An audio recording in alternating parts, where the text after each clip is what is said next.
Hello everybody and welcome back to Down to Earth. Melissa and I are excited to have you joining us again today. And Uncle Marty, welcome. Well, thank you. Yeah, we're really thrilled to have you today. I hear you've got several really cool stories to tell us, and you're going to be talking, I think, a little bit today about just falling in love with Jesus and the journey that some people have been on. It's true, but first I'd like to share a story just from yesterday. My wife and I had gone into a thrift shop to look for a few things, and as we were walking around the thrift shop, there was a whole rack of brand new wedding dresses. And I kept looking at them and thinking about something. Even my wife asked me, why are you walking around wedding dresses? I didn't say anything. We get back in the car. We're already 10 minutes away.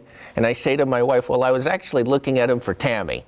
And she says, well, I think Tammy is getting married soon and already has that resolved. And I says, well, I'm not sure, but let me call her sister, Melissa, and ask her. So I asked Melissa, I called her, she was at work yesterday, and I said, hey, Melissa, would your sister be interested maybe in a beautiful wedding dress? Yep, I'm sitting there at the nurse's station, and I get a phone call, and I'm like, why am I getting a phone call from Uncle Marty? He knows I'm working today. And so she says, well, maybe so, send me some photos. So I rush back because it was closing in about 15 minutes. I drive really fast, it's almost closing, and as I'm driving, I call your sister, and as she's just getting home from school, I guess it was, I says, hey, come over here to the Samaritan Center. Someone brought these brand new wedding dresses. So she jumps in the car over there.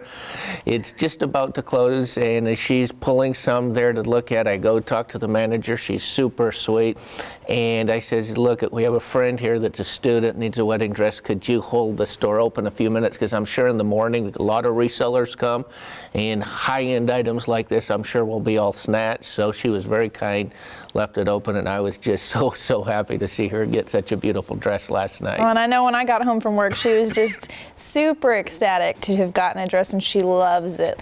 And I guess that does kind of fall along with your theme of falling in love just a little bit. Yes. She fell in love with a young man in California.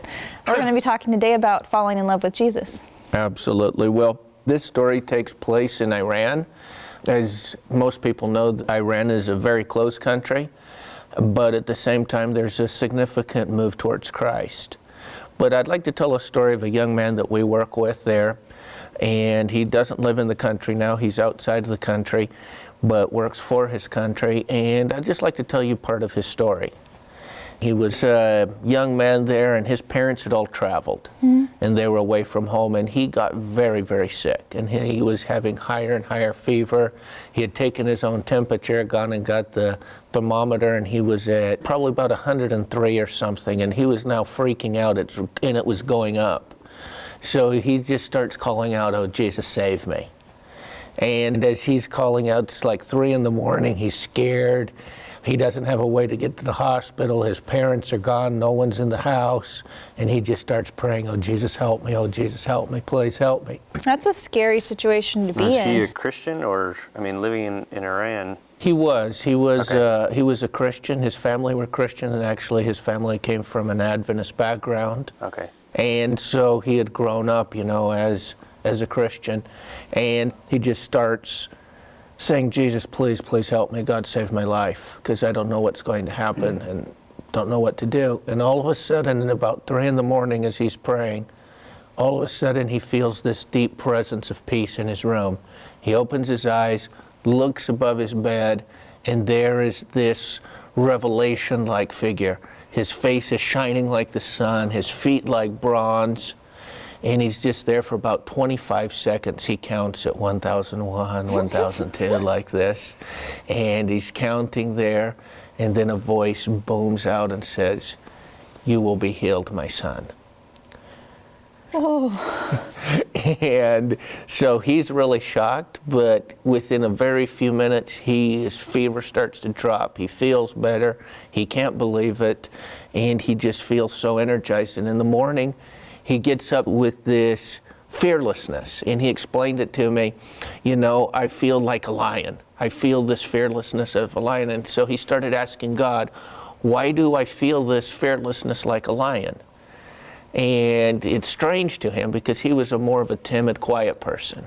Well, and I would guess as a Christian in a predominantly Muslim country, in general, Christians tend to be a little bit more of, let me hide a little bit of who I am, and I may be proud of my faith, but I may be a little bit more quiet about how I show that, be a little bit more timid just in general, just because of the politics and the demographics that they're living in. Absolutely. And so as being a minority person, there's a lot of fear. There's been a lot of repercussions against Christians and so forth. But he always felt this strong sense of emboldenment. And he's praying, God, why did you give me this? And he hears, like you said, this still small voice. In what country are you living in? In what nation is your nation? And he says, I'm Iranian, but I'm a Christian. And he says, why do you think I'm giving you this boldness? And he thinks and he says, to share my faith. Yes, my son, to share your faith. And so he goes out and he starts sharing his faith. He gets all excited. He sees some initial results and he feels this calling to minister, and he goes abroad to study. He studies to become a minister. It's very hard to be a minister in his own country. Actually, a good friend of mine, his father, was the pastor of the country for many, many years. Her name's Eileen. And if you're listening, Eileen, I want to let you know how much your father was loved in that country and played a role in this young man's life for him to become a minister. Even though your father, and many times you sacrificed him because you couldn't live in the country, he would travel into the country to minister to the congregations. And so he couldn't be a minister inside. It was just too hard due to the restrictions, due to the laws. And so he became a minister in another country outside. Mm-hmm. But his heart was always back for his nation, for his people, for the Muslim people in his country. And so while he was working as a pastor in the other country, he started this online media ministry until this became a bigger and bigger part of his life. And about 2 years ago, he started working with us. And so then he had full time to really ramp up his media ministry. And so he started using inexpensive means of media, which are accessible to all of us. And so he first started building a following on Facebook, on other social media venues, and now he has several hundred people following him on different media venues. And it's just amazing to see what God is doing. There's many people requesting baptism. He has a core group of followers, a much larger group of followers, and we just see God working in a very, very powerful way. Wow. That's amazing, especially coming out of a country like Iran, where in many ways it's a very closed country. It is. I mean, the country for the last, at least 40 years, we used to have a large Adventist and Christian presence in the country. And just due to regulations, things got tighter and tighter. All missionaries obviously had to leave, left members behind. Many of those for Christians, they got up and left their country as well. But God is doing something amazing in the country, and it seems that the more repressive the country becomes, the more people are turning to Jesus. And I was just talking with this person yesterday on the phone, and he keeps giving updates of what's happening in his country. So what is happening? Well, there's just this massive move of God, and there's this big underground house church movement happening. And so there's some open churches, a much larger house church movement, and they keep taking and putting the leaders of these house churches in jail. But as soon as that happens, more people rise up. And there's at least probably about 8 million people within the different house church movements. And they are now thinking, because many people are like secret believers, there's probably up to maybe 1/4 of the nation who are changing their allegiance to Jesus. Wow. So I'm not there to verify this, but I've now heard this from various sources. Our person who works with hundreds and hundreds of people, this is the impression of ministries involved with this country, that a very large portion of the society is turning towards Christ. And so that's been kind of just in the recent years, or? It has. This has grown probably the last 10 years. It had grown. It took a long time. I remember more or less when it hit the 500,000, the 1 million, then it hit 3 million. Now they're saying there's about 8 million, and now they're saying that almost 1/4 of the population are ready, open, seeking Christ. So what would you say kind of fuels this virality, if you will? Well, I would say there are several factors. One of the first factors is the regime is becoming more and more oppressive towards its people. And we've seen other countries like in North Africa, There are the Kabyle people, which are white North Africans. And as they have been repressed against, they're saying, we want to look for alternatives. And there's been this big movement towards Christ. And so this is what we're seeing in Iran. One of the very first things, the God that's being presented to us by our religious leaders who are in control of the government makes no sense to us. And so this repression, followed by persecution. Is there a lot of persecution? There is. So there's a lot of persecution. I've known of a lot of different leaders that they're grabbed, put in jail, as tried to make examples of, like during the time of the Middle Ages and the Protestant Reformation. A lot of persecution, but it seems in this particular country, it's really being the seeds that keep growing. People see, wow, these guys go to jail. They don't hold hard feelings. They're praying for their oppressors. They tell their people not just to pray for them, but pray for the nation, pray for our government, pray for the people who have actually put me in jail, for the secret police. And people are saying, wow, who are these people who can live in the face of persecution with such a response of love and peace? We want to be a part of this as well. They see these two very strong contrasts. Wow. Yeah, That's just crazy. kind of the outpouring of God's love through these people's lives. Exactly, and I would say this is what they have told me is the second thing, just as you're saying there.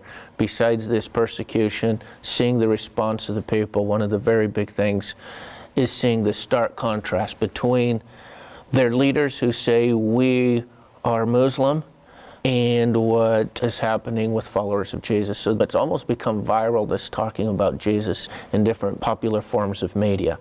Who is this Jesus? We're seeing Jesus of the Beatitudes. We're seeing Jesus of the larger part of the Sermon on the Mount. And they're saying, wow, this is a real contrast.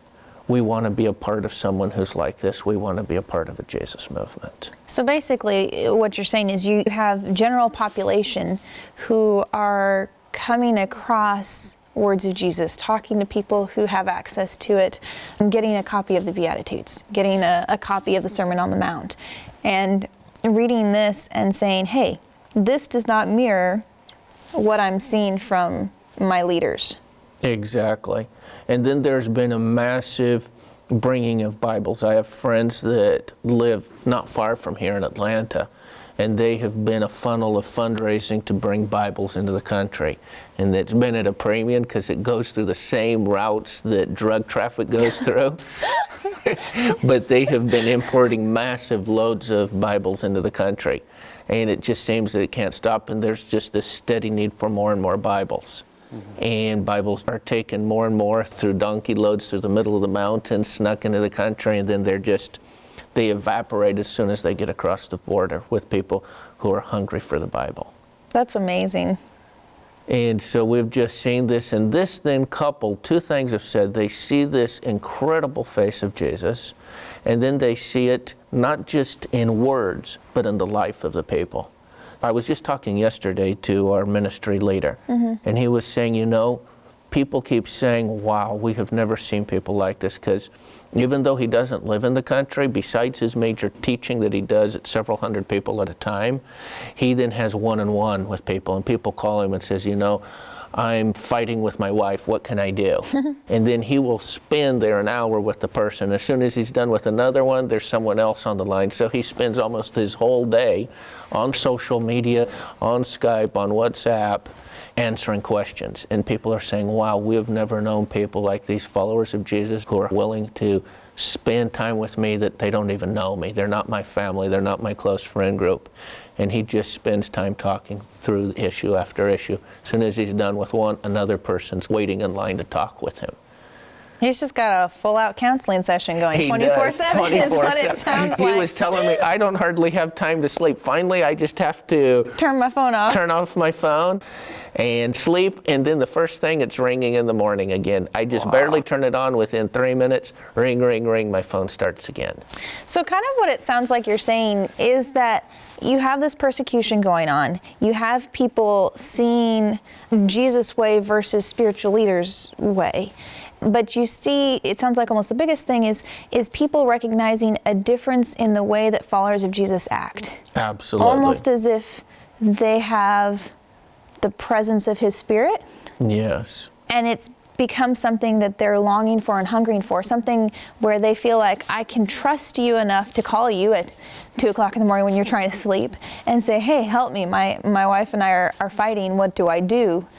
But I feel like I can trust you because I sense the Spirit of the living God in you. Is that what you're saying? That is, and what has happened is they have seen such a stark contrast of this growing movement for Jesus, because the country has really been broken at its core because they have created a police state, much like the Soviet Union did, where you can't trust anyone who's going to turn you in. So you're afraid that your own son might be a secret police in your house, or your cousin or whoever, and you don't know who's turning into the police. And so this has really played a major role in eroding society. So there's this complete fear, but they know that within followers of Jesus, no one's going to rat on them. They're not going to use the problem I'm having with a wife or with my boss and use it against me to get some gain for yourself.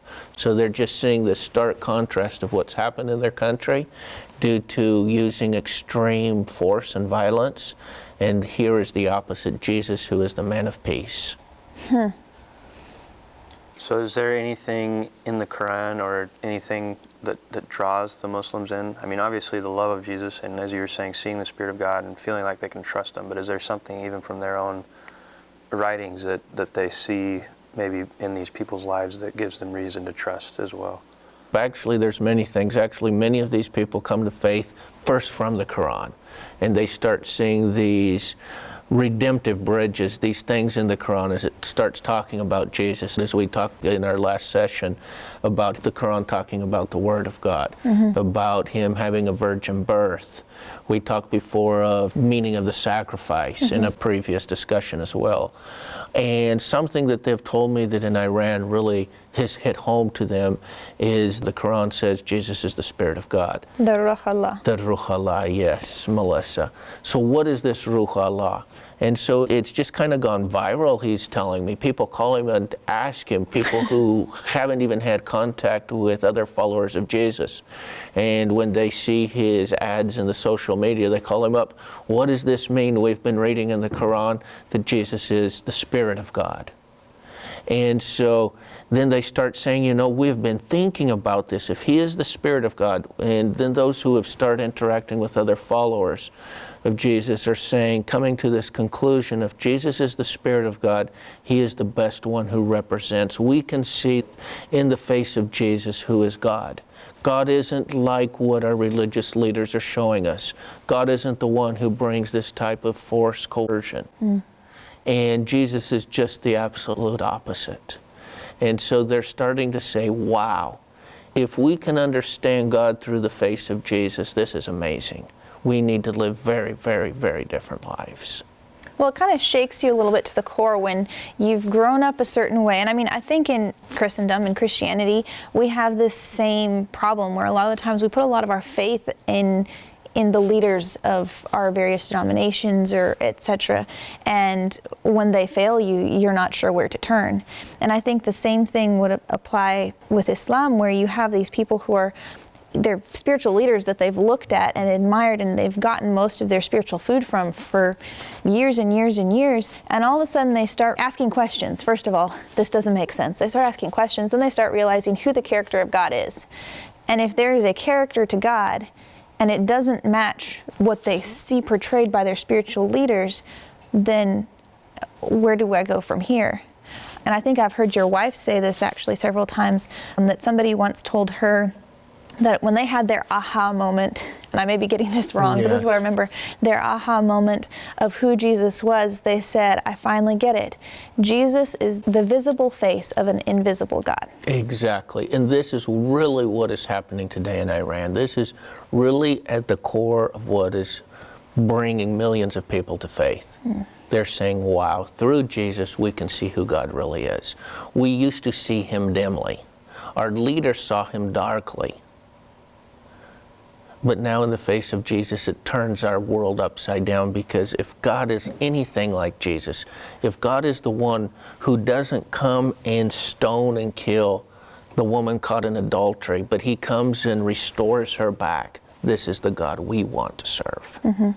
We want to serve this type of a God. Well, all of a sudden you have somebody's life and somebody's physical character portrayed in such an easy way to understand versus feeling like you have to pull together the pieces of the puzzle and say, well, who is God? Well, there's a puzzle piece over there and a puzzle piece over here, and oh, there's another one over here. Is this who God is? When you can turn and be like, oh, here's the visible face of this invisible God that I'm trying to put all the pieces together for. Exactly. So they just say, wow. And in Jesus, and then eventually they get to this aha moment. If this is this, then who is Jesus? And they go back to the same verse. He is the Spirit of God. His very Spirit came incarnated himself in us. He walked and talked with man. He lived here in the Middle East, and he showed us a new way. And we want to live under his leadership. We want to live under his lordship. We want to live by his rules. That's amazing. We want to live by the golden rule. We're sick and tired of living under a life of coercion. So this has just brought a massive turning towards Christ. I think we have been tails and not heads in this whole thing, our faith community. And as I was talking for his protection, not to use his name, but he was just saying, it is my longing that my people will do something for my nation. Yeah, because you've been seeing this massive awakening, as it were, and movement to Jesus. Yes. But it's really facilitated by other faith denominations. And as Adventists, at least, we have stayed very much in the background and haven't done a whole lot in stepping out there. And there's a need. There absolutely is. I mean, if we were able to hire people inside the country, and they can go around and start pulling together networks of house churches and sharing with them our last day third angel's message, I think we could have an extremely big impact. Work on the foundation that our brothers have been doing on others who have been working on the country, and I think we could just see amazing things happen for God. Now, this person that you have been telling us about today, I know that he works in multiple facets, and I know you mentioned he's not inside the country right now. So his main means of connecting with his people, as it were, to share the gospel is, I think you've mentioned several times, by social media. Absolutely. He works by social media. So what kinds of things does he do? Well, he sits in front of his computer and... Besides answer the phone all day. Well, there's a program that he uses, and you can speak up to 100,000 people at a time. Oh, wow. And he doesn't have that big of a following, but I'm just saying the technology, you can do this. And so he has regular classes that he teaches, and he's leading a group of people to faith, and he has several facets of this. So there's different phases of people, as it were, who are in different jump spots. into his training. And so he has a very committed group of people who follow him every single day. And so he just pretty much sits in front of his computer and shares the gospel. He does. Via social media that and way. There's just a very large opening. And so he was telling me if I could advertise on the different social media, it would just make a massive impact. Because now I'm trying to plug in, find people, but there's such an openness that if we were able to, on Facebook, on different social media, throw out a tag, he could just multiply it 100 times over, his influence. Well, and I know Caleb and I have talked a little bit about it, and there's a couple other young people who are kind of involved in our Down to Earth project, and we've been talking about social media because I don't understand social media at all. I'll just be upfront and honest there. But there's a know-how, and there's an understanding of when to post and how to post and what to do and what not to do and all that. And it sounds like those kinds of people, those kinds of skills could be invaluable for him. Absolutely that, and also pay for advertising time, and then to be able to hire a whole group of people in country who can have time, money to travel around the country to pull together believers into house church movements. That's what I was going to say. It sounds like he's going to need a call center. He is. After you put all those ads up. Absolutely. He would need. We could put a whole team of people together to do this, and I think we could find the people to do that over a short period of time. Yeah. Yeah, it sounds like there's a lot of really unique opportunities. And you start looking at a lot of these closed countries and you realize that there's unique ways to do missions that you never would have thought of. I have some friends who are complete introverts, and you talk to them about going on mission trips or going overseas or dedicating their life to full-time missions or something, and they're like, I can't do this. But the simple act of sitting in front of a computer and helping to organize social media is a huge mission field. I mean, that's something that only certain people with certain skill sets are able to do. Absolutely. Sounds like we need to pray for some of those people to meet your friend where he's at and step in and potentially help him figure some of that out. That'd be a very big prayer request. He's saying if I just had a little help to do, that we could multiply many times over the ministry I'm doing right now. Well, why don't we take a couple of minutes here, guys, and let's just say a word of prayer and ask that God will lead the right people into his life. And we'll continue to bless the work in Iran and continue to impress those who may be thinking about getting involved in work in closed countries like Iran, or just asking God where they fit into his big picture plan. God will continue to lead them. Let's do that. All right, let's pray. Great God in heaven, we come before you today, thanking you first of all for your Spirit, thanking you for Jesus and the blessing that he is, and just the fire that he has set across all of these closed countries, Lord, especially Iran. You know how today we've talked about just the fire burning in people's hearts as they come in contact with him and they meet this person who shows them the character of who you are. Lord, I just ask that you continue to just lead all of the people who are involved in working in Iran, especially the man whose story we've heard today. Lord, you know his needs, you know his struggles and his trials, and I just ask that you be with him, guide him, and bless him. And Lord, bring people in contact with him who are able to help support him in the social media ministry and just show him how best he can reach the people of his country that he has a heart for. In your name, amen. Amen. Well, thank you guys for joining us again today on Down to Earth. Look forward to seeing you guys here again next time.